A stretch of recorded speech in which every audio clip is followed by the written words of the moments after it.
Good afternoon, everyone. Sorry for the slight delay. I just wrapped my head around, this is just easy. Right. So, last week we talked about housing needs and how to housing backlog. I need to remind you though that. It's only one way of that's only one way of calculating housing backlog. There are other approaches, other techniques to calculate housing backlogs. But we'll talk about this week. We'll talk about housing demands. So the difference between housing needs and housing demands is that it's like needs and wants, really. So housing needs is something that you must have. It's part of your primary needs. We have a saying, so it's one of those things you want housing. But once that need is fulfilled, and most of the time, sometimes some of us might shift from the need to want, and that leads us to housing demand. So if it's just a house or shelter that you need, it might not take it in any other way. But once it comes to demand, then it's something entirely different. Now, I'm not just going to talk about housing demand. I'm also going to share with you a little bit about housing affordability and how to analyze. More importantly, how to analyze and understand housing affordability. Okay. So I'll talk about three main ideas here. Sorry, the key factors or the drivers of housing demand. What influences housing demand? And then I'll introduce you to the principles of housing affordability. What does it mean for a house to be affordable? And then how to analyze or how to understand housing affordability. And then finally, we'll wrap up with an overview of the key things that we discussed in class today before we continue to another topic next week. So, a textbook definition of housing demand is what it says on the screen.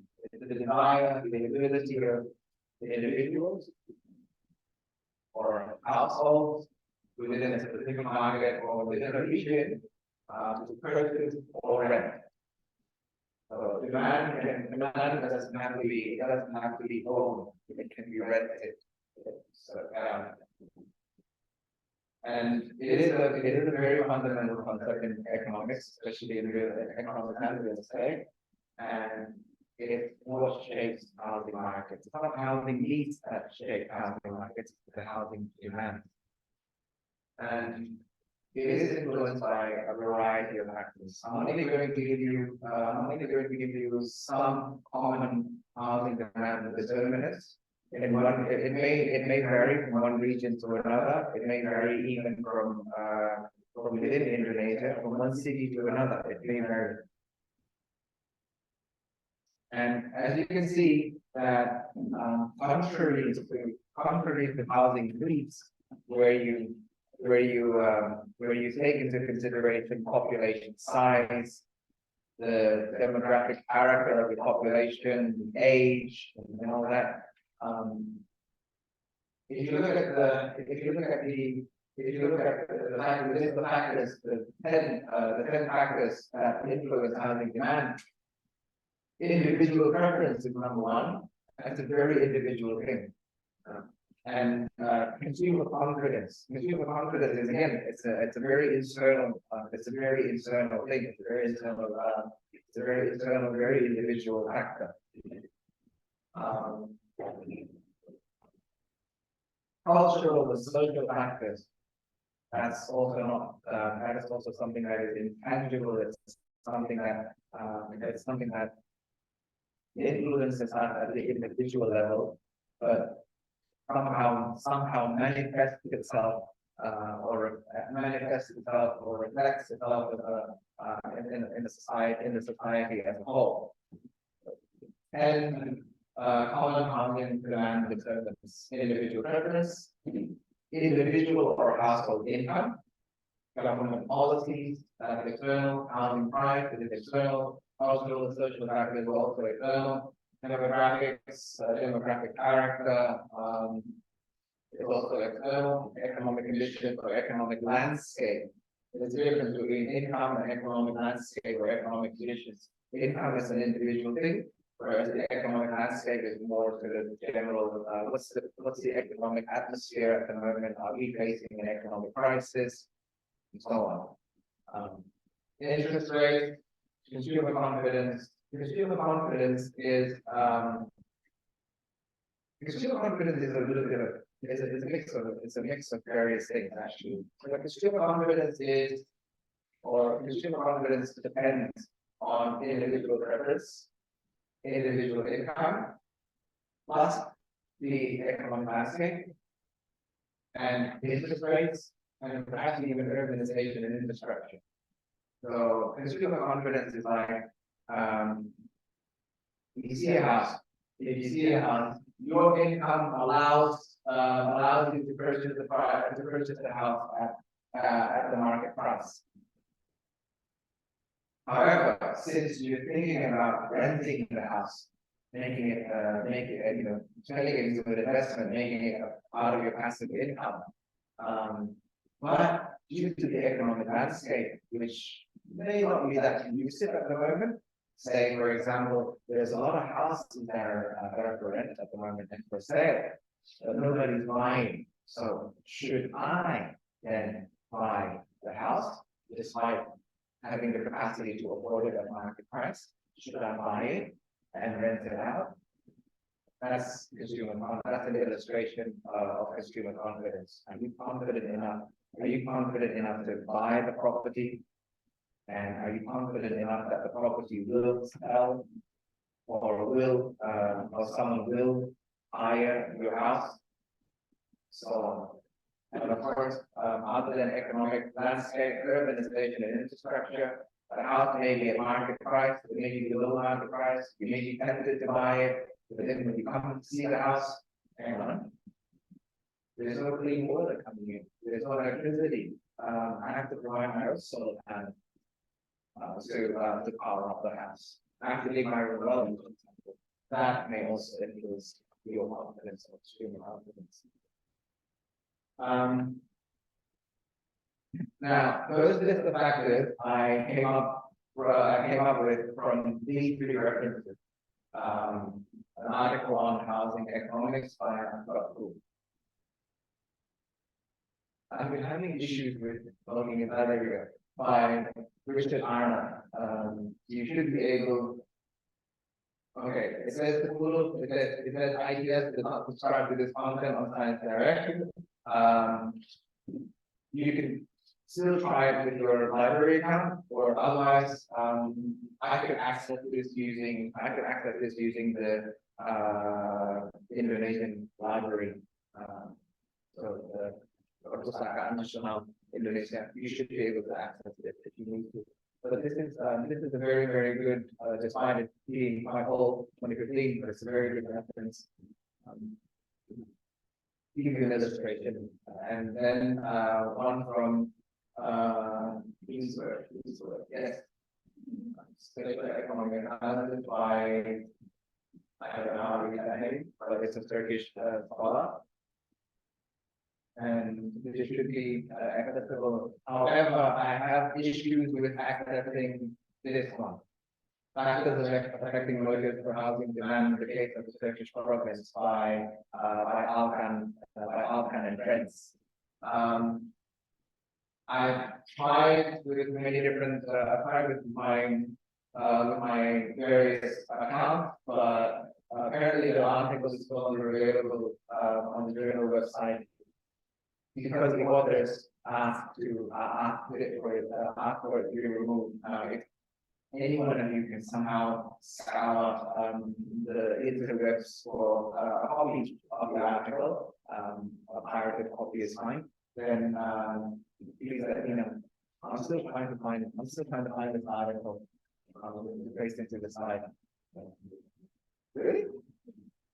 Yeah. ResearchGate. All right, I'll go to ResearchGate then. Thank you very much.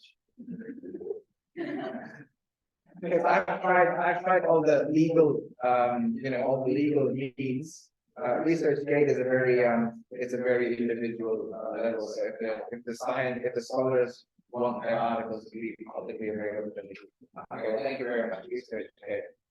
Well, I have a ResearchGate account, but I just never thought about using it. So, yeah. Coming back to the determinants of housing demand. So that is what those are the 10 factors that I extracted from these three references. There may be more, depending on the region. Some factors may be more dominant than others. For example, cultural and social factors in more collective societies, for example, more traditional societies that may play a bigger role than individual preferences, income, and so on. Government policies do influence housing demand. Remember last time I mentioned the first homeowners grant. It influences demand, of course, especially demand for newly built property. Other policies or government plans, facial plans to provide infrastructure, for example, that may also influence demand. Let's take for example the Middle East Ring Road that some of you may pass through every day in and day out as a part of your commute. You may notice that throughout, while commuting every day, there may be new shops opening, new bar rooms opening, new restaurants opening along the corridor. That's of course the result of government policies. Now, it's not housing, I know, but it's property nonetheless. But that piece of infrastructure, the Middle East Ring Road, it drove property demand along the primary corridor, or what's become the primary corridor nowadays.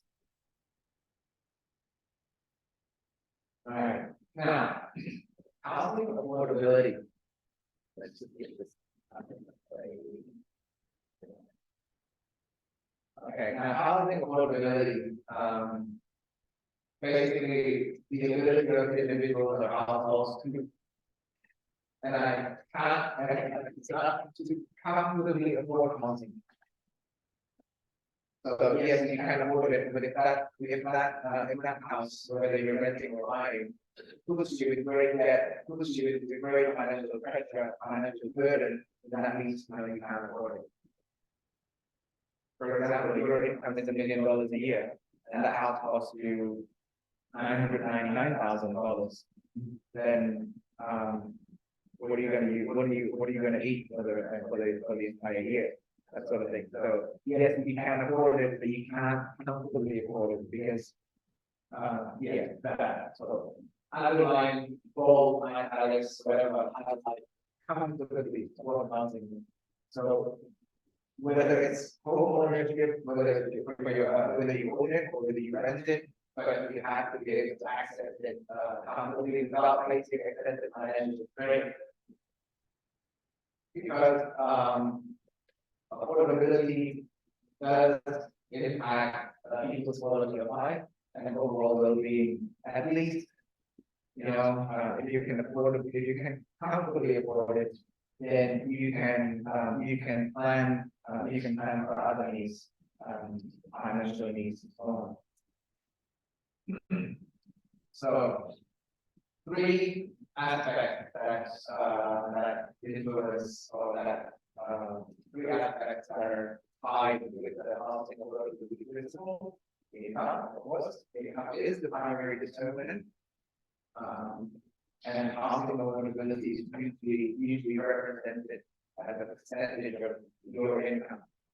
But mind you, it's the percentage of your gross income, not your clean income. So before you deduct taxes, before you deduct if you pay monthly charity, for example, in park or whatever it is that you pay monthly or regularly on a regular basis. So before you deduct that, so it's your gross income, monthly or gross annual income, and then housing cost. Now again, affordable does not mean does not simply mean that you can purchase it. But look at the things items that are included inside a housing cost: mortgage, land, rent, if you're renting, how much rent per month, or in Australia's case, it's how much rent per week, property taxes, insurance, maintenance and operational costs, like bills, for example. In German, if you rent, then you ask whether the rent is cold or warm. So kalt meter or warm meter. Why? Kalt meter means, or cold rent means no utilities. You rent the place as is, and then you have to pay extra for utilities, heating, gas, electricity, water. You pay for that individually. That's cold rent. That can also add up to the housing cost. Warm meter or warm rent, then everything's included in the rent. The housing, the internet connection, for you to enjoy all the TikTok videos you can get, are utilities as well. Now, affordability is, as I said, it's represented in a percentage. So that comes to the next. That takes me to the next item on the list: affordability ratio. Now there are two approaches to the housing affordability ratio. It's housing cost to the income ratio, or the percentage of income spent on housing, or the price to the income ratio. The ratio of housing prices, whether it's owned, or rent, to your income. I think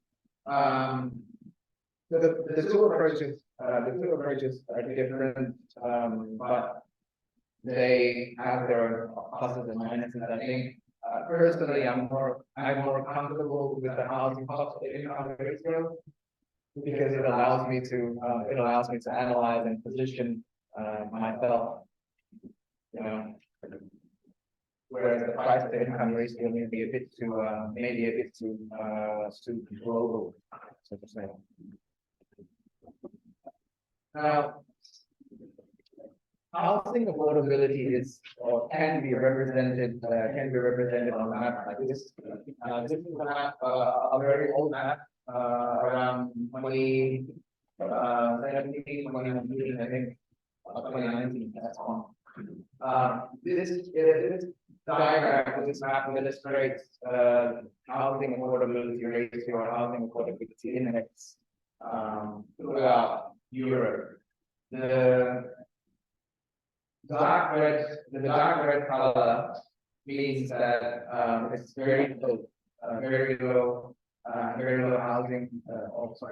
very low home ownership. So about 19% is below it. And darker green means 95% home ownership. And you can see here in France, big circle.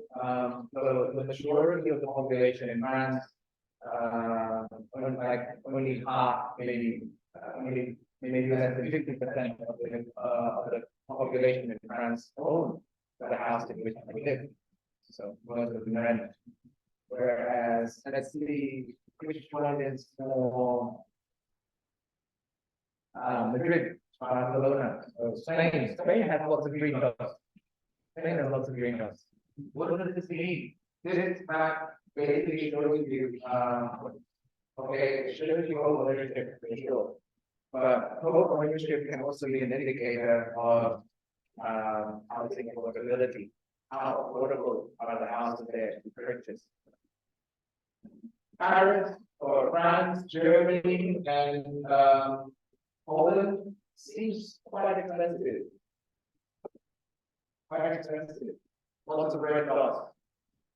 Whereas the Mediterranean Europe or Spain, even Italy has more green dots than the area that is generally considered as mainland Europe. I wasn't actually expecting a lot of gray dots, but gray dots means no data.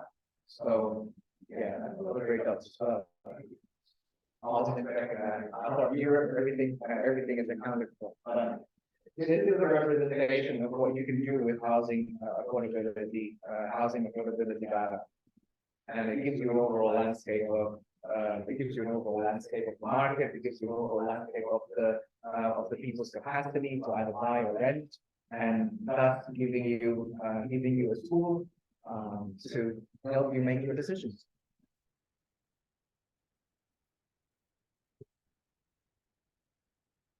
Again, I derived the items from the following publications. You can access them. You can access them through the slide deck. I've already put up the link to this slide deck to the classroom. Now, how do we calculate housing affordability? As I mentioned, there are two approaches: housing cost of income and price of income. Both of these approaches involve four steps: determining the total housing cost, calculating the gross monthly income, and then calculating the housing affordability ratio, and then interpretation. Okay, so I split the two total housing costs into two categories: homeowners and rent. For homeowners, there is generally mortgage payments for the principal and the interest rate, property taxes, homeowners insurance, or some other form of insurance. For example, in Queensland, it's popular for homeowners not only to have homeowner insurance but also home content insurance. Why? Because there's a lot of flooding and bushfires, wildfires often occur. So they don't only insure their house but the contents as well. So the homeowner insurance, home content insurance, and any other insurance that is associated with your home. Private mortgage insurance, if there is something. Homeowners association fees. Homeowners association fees here may be iuran kampung. I don't really know how to translate that into English, but iuran kampung, iuran warga. So community funds, that sort of thing. That should be included in your total housing cost. And then of course maintenance and repair costs. I've got bills and everything. So yeah, maintenance and repair, operational costs, gas, electricity, anything any costs associated with running a house. But you don't have to calculate your groceries into it because that's not part of the house, that's part of you. That's what's keeping you operational. So the house, should be, internet maybe, telephone, telecommunications, and so, and, that's the total housing cost for locals. For renters, of course, monthly, weekly rent, depending on depending on the situation. And if there is any renter insurance, for example, when I rented my apartment in Australia, we had to pay a bond, a renter's bond. It's not renter's insurance, but it's renter's bond. A renter's bond is basically 4 times the amount of the weekly rent, and we have to pay that once. And when we leave the house, we get the bond back. But we can also calculate that into the housing cost if you're renting in that situation applies. Other things other than monthly rent insurance. Sometimes some of you may also have to pay for your own electricity. I know even now in boarding houses in Boston, some landlords install individual electric panels and meters outside of the room. If you have to pay for your own electricity, add it to the total housing cost. So anything that is associated with running your accommodation, it is to be calculated into the total housing cost. Now, once you have that number in mind, you calculate your gross monthly income. Now, your gross monthly income, is the total income before any deduction. So, any source of income, if you have monthly salary or monthly pocket money, for example, if you happen to come from out of town, you don't have a job just yet. Wage, or salary, pocket money, bonuses, any rental income, and any other regular. So nothing irregular. Anything that comes to you regularly, that should come into your gross monthly income. If you receive are bonuses regular, yes. Sometimes you have an annual bonus, for example, Christmas bonus, that's an annual, that's an annual bonus. The amount may be different each time, but you can at least guess the ballpark. But if you were to say, if you have side jobs, should you calculate that into your monthly income? Well, that depends.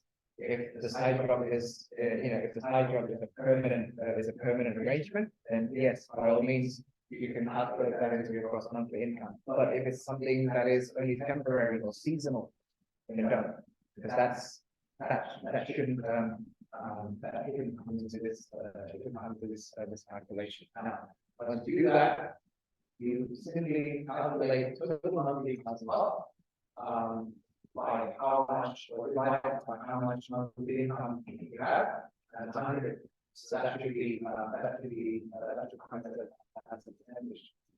Now, the step 4 is to interpret your findings, of course, to interpret your results. Hey, you do like at 50%, you might be thinking 50% is good, right? No. Well, the rule of thumb is that a key rule is that lower ratio indicates more portion of income allocated housing, which suggests better affordability.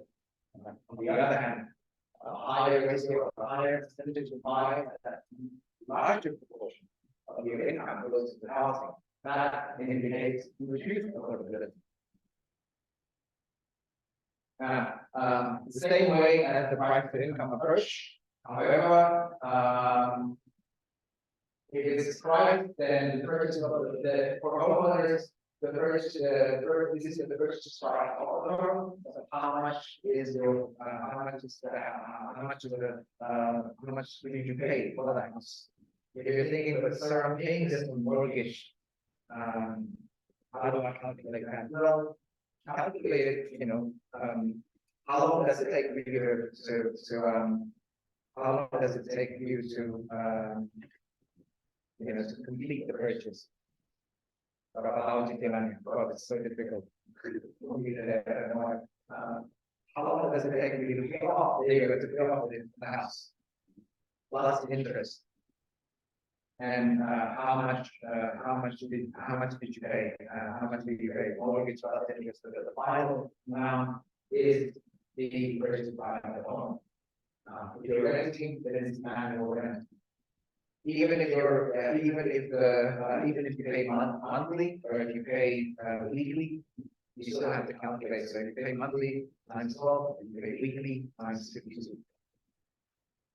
Then calculate annual income. Again, same thing, but this is again annual gross income, not monthly income. If you have the monthly income already in mind, say 500,000 a month, then the annual income should be 500,000. And then price to income ratio, it's similar. Whole price or annual rental cost divided by annual income. Again, the difference here is the interpretation. So the revolving ratio represents how many times the annual income is needed to purchase a home or pay for annual rent. Higher ratio means it's less affordable, lower ratio is get better affordability. So similar principle apply, but it's just represented differently. The housing affordability ratio for housing cost to income comes at a percentage, and this one the final number. The final number is like how many times the annual income is. So, for example, if you make $1 million a year, and your house costs $4 million a year. Sorry, your house costs $4 million. Means that you have to make 4 times your annual income to afford to finally pay the house off. I'm not too familiar, and I'm not too comfortable actually with the price to income approach. I prefer the housing cost to income approach because I applied that. I always apply that. I apply that I apply that on a regular basis to financially. Thanks to my wife, who's an accountant. Actually, she taught me this. Actually, So, rule of thumb. Ideally, housing cost should not exceed 30% of your gross income. Anything above that, yellow flag. Yellow flag. To give you a bit of illustration, maybe to give you an illustration.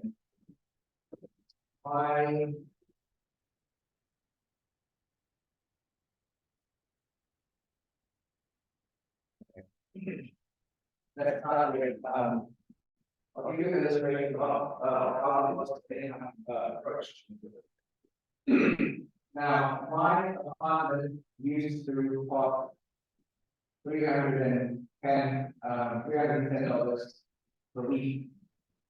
If you're going to housing cost of income approach, then it needs to be converted into a monthly, right? So 310 times roughly 4 weeks a month.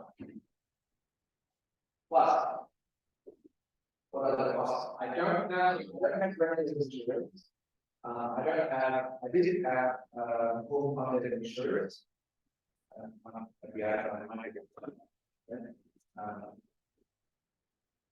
But these are electric bills. Electric bills are not. Electricity is not billed monthly. It's still per Perumahan. So whatever now I call it, these different times divided by two. Now my lowest try year was $180. So that $50 a month for activity. Right. The $50 for telecommunication and internet. Plus, it's funny, some of my friends have to pay gas bills. We don't have gas bills, we can our solar is electric, but we do have hot water bill. Hot water bill, say that electricity is once every 3 months. And that usually comes down to about $50 a month. What other costs do I have to pay? There is no fee, there is no maintenance and then repairs, I don't have to do. So all of that, if you have a house or your house, you can now. So all of this divided by my monthly allowance from the Indonesian government comes down to around $2,755 per month. So, times 100. What's the percentage you get? This is 1,240, 1,300, 1,370, 14, 1,400, 1,370, 14, 24. So 1,420 over 250. I think that's more than people. Right? I think that's only because so this gives you a demonstration of that more than 50%. And the common guideline is that housing costs should not exceed a third of the gross income. That's way over. That's way over 30% of my allowance for the income. What does that mean? That means it means two things. Basically, it comes down to two things. First is that housing is expensive. Yes. And the second thing is that I'm poor. Yeah. That's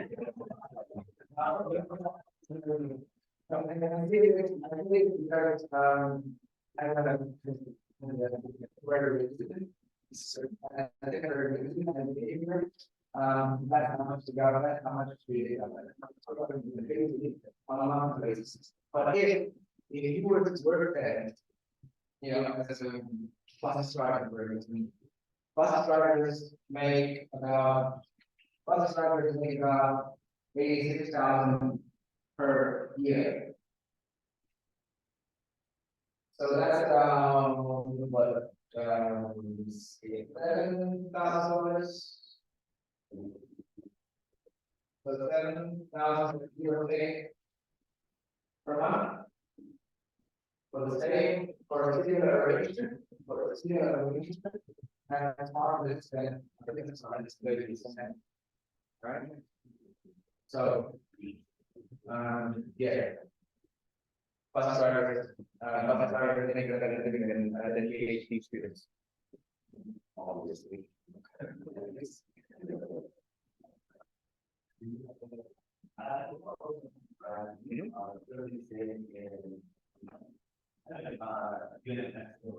Yeah.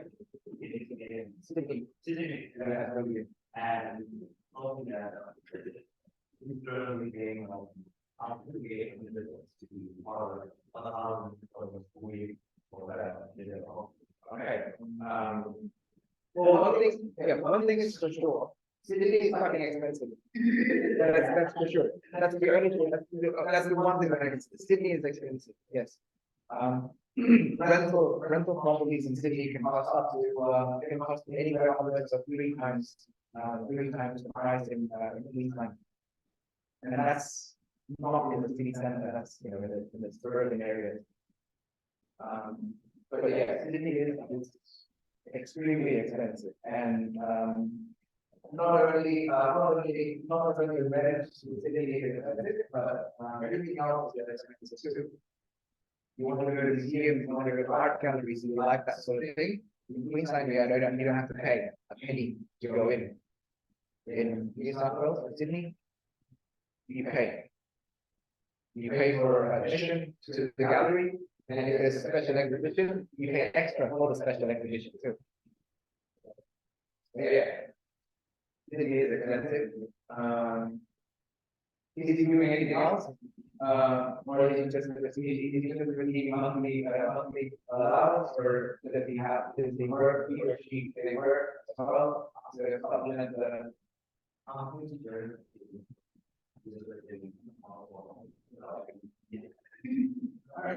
all right. Well, yeah. But that's just to give you an illustration that it differs from one place to another, of course. My situation back then as a student, that's how much we were set, how much we generated to sleep. Some other government scholarships provide less. Some other governments in other countries, let's say South Asia, provide less. How much less is that? If you were a Saudi resident, then your monthly allowance is more than 7,000.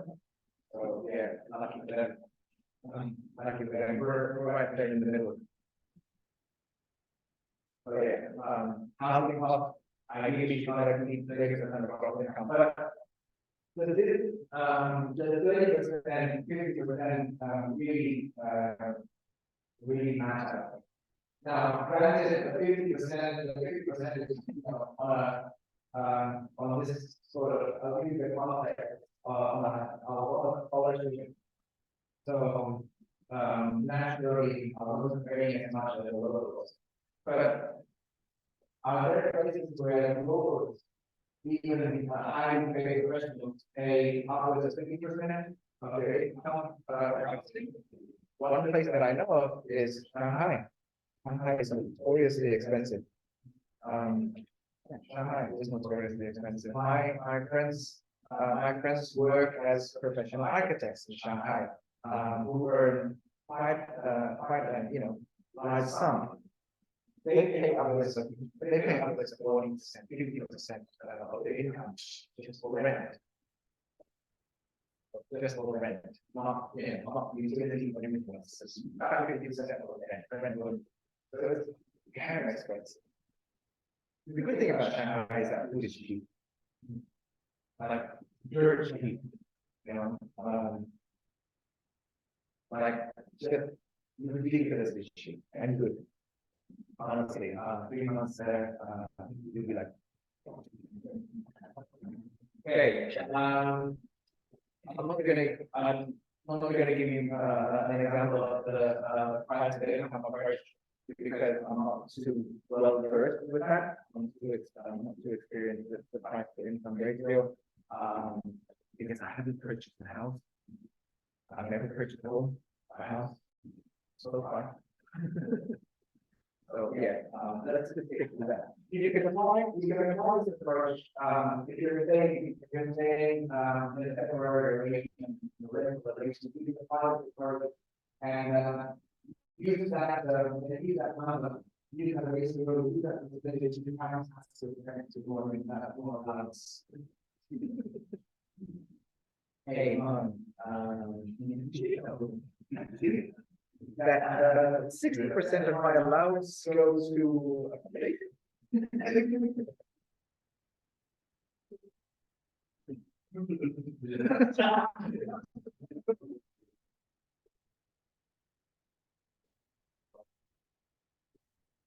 okay. There are some case studies that you can access and read in your own time. I've specifically chosen case studies from Asia, Malaysia, China, specifically because they're the closest to home is they have a very similar atmosphere, economic atmosphere to us in a way.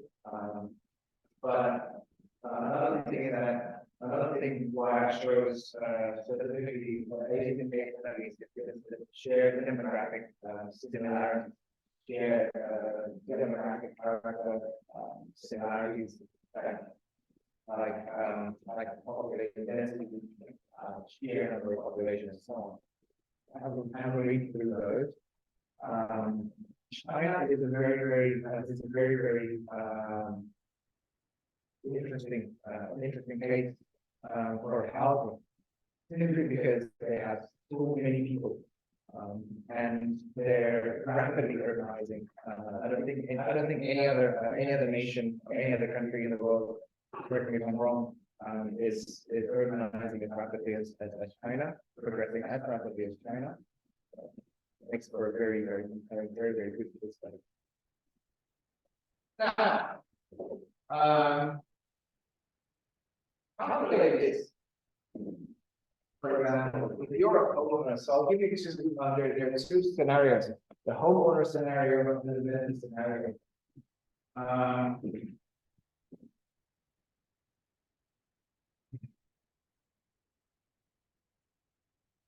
Because I'm thinking of providing for show you or do the same thing in your exams.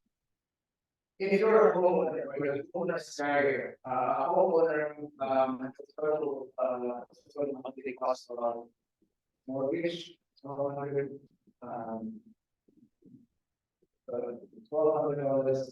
per month mortgage, and then $1,800 property tax per year. So you have to divide that by 12 to get the monthly what's it called, monthly cost, and then $100 association over the certification, and average of $150 a month for maintenance. Now, if the income is 5,000, then how much is there housing over the period? Anybody? Yeah, that has to be there.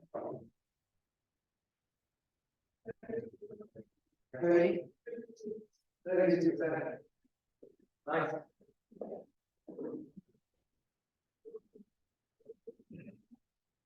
Okay. Anybody else get a different result? No. Okay, 30%. If we come back to the rule of thumb of not exceeding 30% of the gross monthly income, then 32% is not too far from that rule of thumb. So I guess it's still quite comfortable for that particular household in their property information that's over.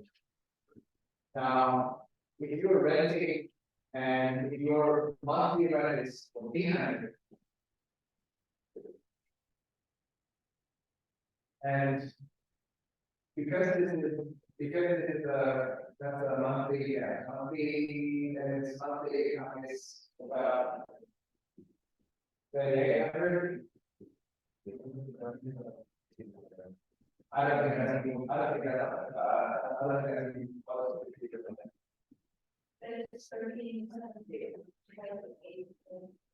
36, 37, 37%. Alright. Well, still, a little higher than Perumahan, but overall, it's still within the 30% range. So I think in this case, both living arrangements seem to be quite affordable. Yeah, that's the other way to put it. So anything that's got 3 in the front is good. Anything above that, then yellow lights starting to climb. You start waiting for the climb. That was quick. That's it. Apparently that's all I have for today, because I focused today on housing affordability. And for next week, we talked about housing needs, housing demands, and housing affordability. Next week we'll dive more into how to provide the houses, how to actually deliver the houses to those in need and to fulfill the demands. And that includes the regulatory mechanisms, the institutional mechanisms, all the boring bits, unfortunately. But that's what we're going to do. But those boring bits can become interesting as well. So that's what we're going to delve into the next in the next following weeks. As for but before I go on any further, do you have any questions or comments with regards to the topic that we just covered today?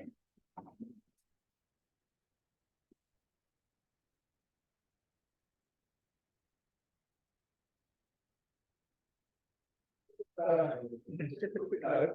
I said how affordability impacts people's quality of life and overall well-being.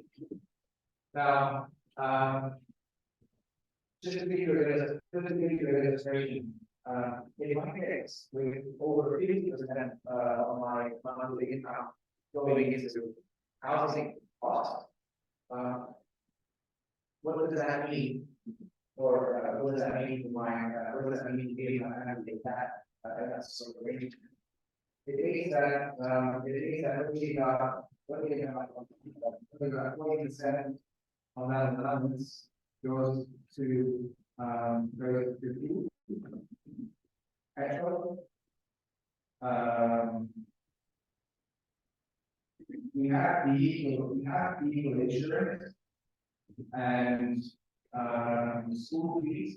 Well, school, I don't have to pay my kids' education, but we have annual school material fees, so schooling. And etc. Now that's what I mean with people's quality of life overall.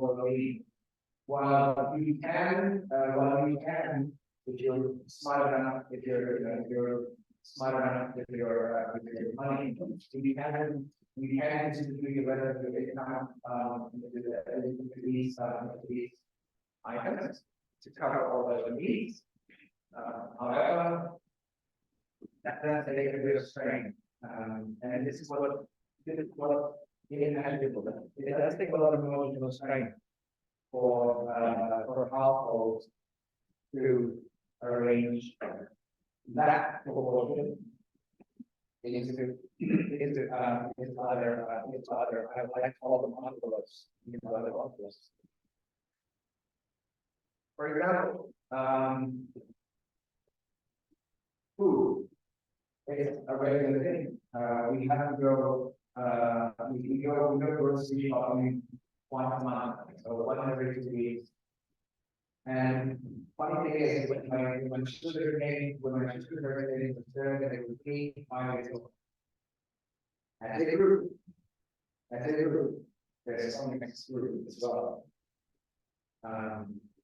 In other words, from going to the grocery store once or twice every week, once or twice every week. We ended up going on 3 or 4 times in a week. And hours we spent from, I think, 2015 it was 140 dollars a week to, or it was about 80 dollars a week. And when we worked out the team, I think our first week, it played about 200 dollars, maybe. That's sort of what we do. So it has a significant impact on the quality of life and overall living. You can save on the things. You can try and save on your lives, but it's not always easy. It's not always the case. That's why a lot of students, a lot of international students, a lot of Indonesian students, in wherever they are, usually supplement their scholarship with additional income, whether it's part-time jobs or tutoring, anything else like that.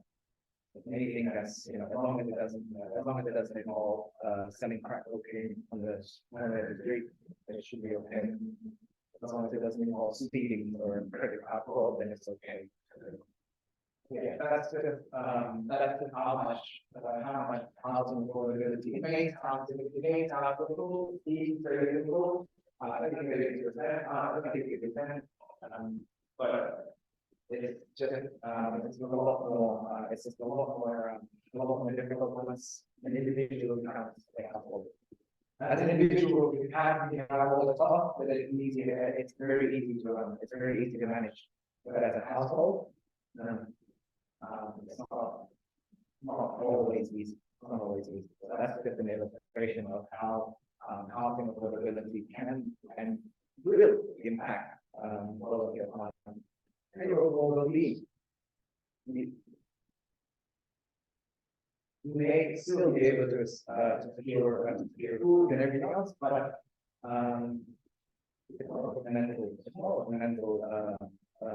burden, how to say, rather than actual tangible burden. All right. Any questions?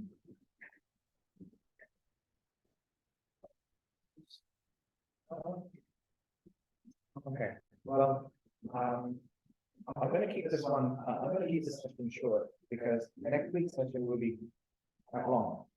Because I'm going to talk about institutional history and how it influences housing condition. So I'm going to keep this one short. Give your minds a bit of a break, and then we'll hammer it down next week. Oh boy! Even I'm not excited about it. But it must be done. It must be done. Okay. Well, if there are no questions or discussions at the moment, thank you very much. Thank you very much for attending today's session, both online and offline. Well, see you all next week for the institutional. We start coming into housing provision, institutional arrangements, and housing provision strategies, housing financing, so on. All the nitty-gritty, all the good stuff next week. Have a great day, everyone. Have a great afternoon. Assalamualaikum warahmatullahi wabarakatuh. Thank you.